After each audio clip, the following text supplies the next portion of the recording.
The sun was setting over the vast plains of the Serengeti, bathing the savanna in a golden glow.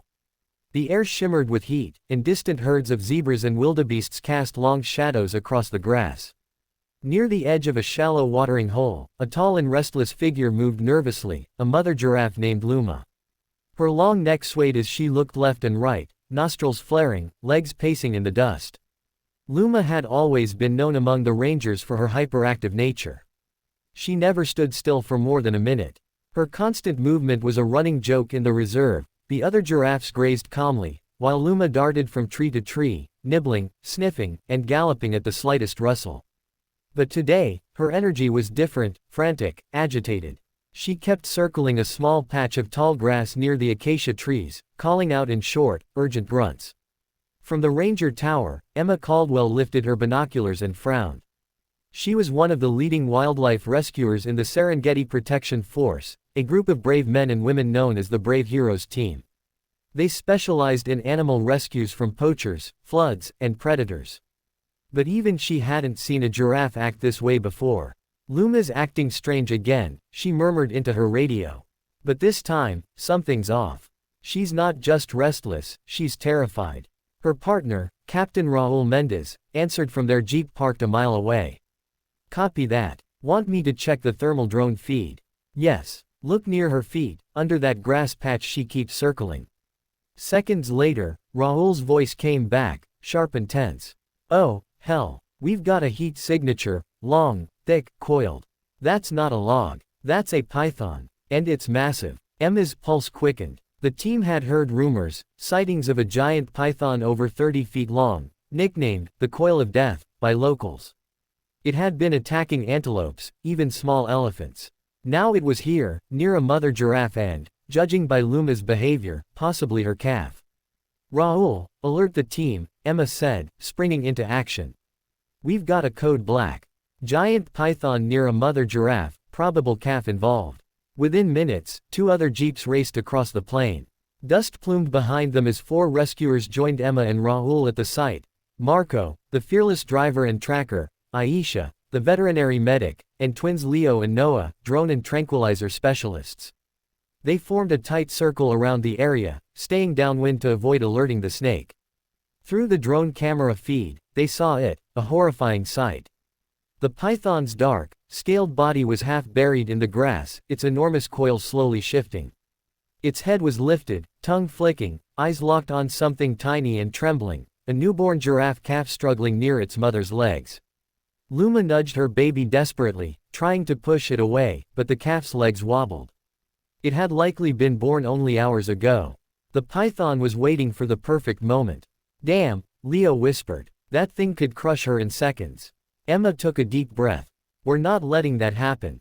Team, positions." Raul started the plan. "Aisha, prep the tranquilizer darts, high dosage. Marco, start the distraction vehicle. Leo, Noah, keep eyes on that snake's head at all times." The plan was risky. The python was too large to be taken down easily, and a full sedative dose could take several minutes to kick in. During that time, they had to keep Luma and her calf safe without triggering the serpent's attack. Marco revved the jeep engine and drove slowly around the clearing, honking and flashing lights. The python's head lifted higher, tongue darting rapidly. It turned toward the noise, hissing low. "Good," Emma said. "Keep it focused on the jeep." Aisha moved in from the left, her tranquilizer rifle ready. She took a deep breath and aimed for the thickest part of the python's neck, a target the size of a tree trunk. The first dart hissed through the air and struck. The python reacted instantly, uncoiling with explosive speed. "Hit confirmed," she shouted. The serpent's body whipped around, tearing through the grass like a living river. Luma froze, her massive body shielding her calf. The team had seconds to act before the python reached her.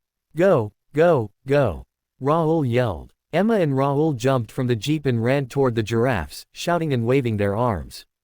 Luma's eyes went wide with fear and confusion. She reared up slightly, hooves kicking the air. "It's okay, girl," Emma yelled, voice trembling but steady.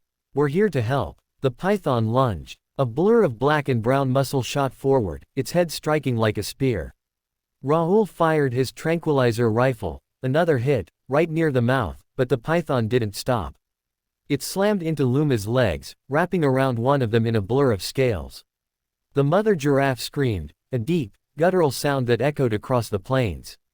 She kicked, her hoof striking the python's side with a sickening crack, but the serpent held firm. Third dart, Aisha shouted, firing again. The tranquilizers would take time, and time was something they didn't have. The python began coiling tighter, aiming to pull the giraffe down. Emma grabbed the flare gun from her belt and fired into the air. The bright flash exploded above them, startling the python for a split second. That was enough. Rahul charged forward, swinging a long metal pole with a looped rescue cable at the end. He managed to hook it around the python's upper body and pulled with all his strength. Marco, rope. Now. Marco tossed a reinforced cable from the jeep, and the team looped it around the python's midsection, attaching it to the vehicle's winch. Pull, Rahul shouted. The engine roared, and the python's body stretched and strained as the cable tightened. It hissed violently, thrashing, trying to coil around the jeep instead. Dust and grass flew into the air. Meanwhile, Luma struggled to stay upright. Her calf had stumbled backward, crying softly. Emma ran to it, wrapping her arms around its slender neck, whispering gently. "You're okay, little one. Stay with me." The python's strength was monstrous. It began dragging the jeep backward, the tires spinning in the dirt. The steel cable groaned. "It's too strong," Marco shouted. "Not for long," Rahul said through gritted teeth. "Darts are working. Look, it's slowing." Indeed, the massive serpent's movements began to lose rhythm. The sedatives were finally kicking in. Its coils loosened slightly, its head drooping. Luma sensed the change. With a mighty roar, she kicked again, this time hitting the python squarely in the skull. The blow echoed like thunder. The python collapsed, its body twitching and then going limp. For a moment, the only sounds were panting, dust settling, and the distant calls of birds returning to the trees. Then Emma's voice broke through, shaky but triumphant. "We did it." A cheer rose from the team. Luma leaned down to nuzzle her calf, who was trembling but unharmed. The baby pressed against her mother's legs, and Luma's frantic pacing finally stopped. For the first time in hours, she stood still, tall, graceful, and calm. Rahul knelt beside the python's massive body, wiping sweat from his forehead. "We need to measure this thing. People won't believe it otherwise. Make sure it's fully sedated first," Aisha warned. "Even half awake, this could kill a man." They worked carefully, using long poles and measuring tape. When they finally finished, the numbers stunned everyone. 34 feet, Noah said, his voice hushed. "The largest python ever recorded here." They loaded tranquilizer boosters into the snake's body to ensure it stayed unconscious for transport. The plan was to move it to a secure wildlife rehabilitation enclosure, far from villages and other animals. While the others prepared the transport cage, Emma stayed near Luma. The giraffe's eyes met hers, large, dark, intelligent. For a brief moment, Emma swore she could sense gratitude in that gaze. "You're one tough mama," she whispered. As night fell, the team secured the area with floodlights. They worked together to lift the python using mechanical pulleys, strapping it onto the reinforced flatbed. The operation took hours. By the time the stars filled the sky, everything was ready. Luma and her calf stayed nearby, watching silently. When the trucks finally started their engines, Luma lifted her head and released a deep, rumbling call, a sound that carried far into the night. It was as if she was saying goodbye. The next morning, news of the rescue spread across the world.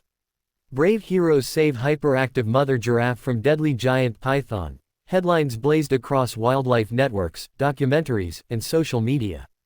People praised the team's courage and skill. But for Emma and her crew, the real reward was quieter, knowing they had saved not just an animal, but a bond between mother and child. A week later, the team returned to the same watering hole for a follow-up inspection. The grass had regrown, the air was peaceful, and herds grazed calmly under the morning sun. Then, from a distance, Emma spotted a familiar shape, tall necks, long legs, and two spotted bodies moving together.